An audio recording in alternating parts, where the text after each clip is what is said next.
Fully furnished interior వర్క్తో ఉన్న 132 square yards house ఈరోజు మీ ముందుకు తీసుకొచ్చాను. హౌస్ ఎగ్జాక్ట్ లొకేషన్, ప్రైస్ తెలుసుకునే ముందు వీడియోని లైక్ చేయండి ఫ్రెండ్స్. మీ సపోర్ట్ మాకు చాలా యూజ్ అవుతుంది. హౌస్ లొకేషన్ వచ్చేసి హయత్ నగర్లోని ఆర్టీసీ కాలనీ బొమ్మలగూడికి దగ్గరలో ఉంటుంది. హయత్ నగర్ బస్ స్టాప్ నుంచి 1.5 కిలోమీటర్ డిస్టెన్స్లో, ఎల్బీ నగర్ మెట్రో నుంచి 5 కిలోమీటర్ డిస్టెన్స్లో ఉంటుంది. 36x32 డైమెన్షన్స్లో వెస్ట్ ఫేసింగ్తో హౌస్ ఉంటుంది. విడ్త్ 36 ఫీట్, డెప్త్ వచ్చేసి 32 ఫీట్ ఉంటుంది.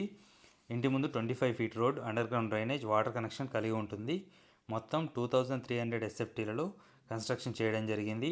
గ్రౌండ్ ఫ్లోర్లో double car parking, 1 BHK, first ఫ్లోర్లో 2 BHK మొత్తం ఇంటీరియర్ వర్క్ చేసి ఉంటుంది. ఈ హౌస్ ప్రైస్ వచ్చేసి 1,42,00,000 చెప్పడం జరుగుతుంది. ఇది ఫైనల్ ప్రైస్ కాదు, నెగోషియేషన్ ఉంటుంది, సిట్టింగ్లో తగ్గుతుంది. ఈ హౌస్ గురించి ఎలాంటి ఇన్ఫర్మేషన్ తెలుసుకోవాలనుకున్నా స్క్రీన్ మీద ఉన్న నెంబర్లకి కాల్ చేయండి. ఎవరైతే మా ఛానల్ని ఫస్ట్ టైం చూస్తున్నారో దయచేసి సబ్స్క్రైబ్ చేసుకోండి. హౌస్ కొనాలని అనుకుంటున్న మీ ఫ్రెండ్స్ అండ్ ఫ్యామిలీ మెంబర్స్కి వీడియోని షేర్ చేయండి. Thank you friends. నేను మీ రాజు.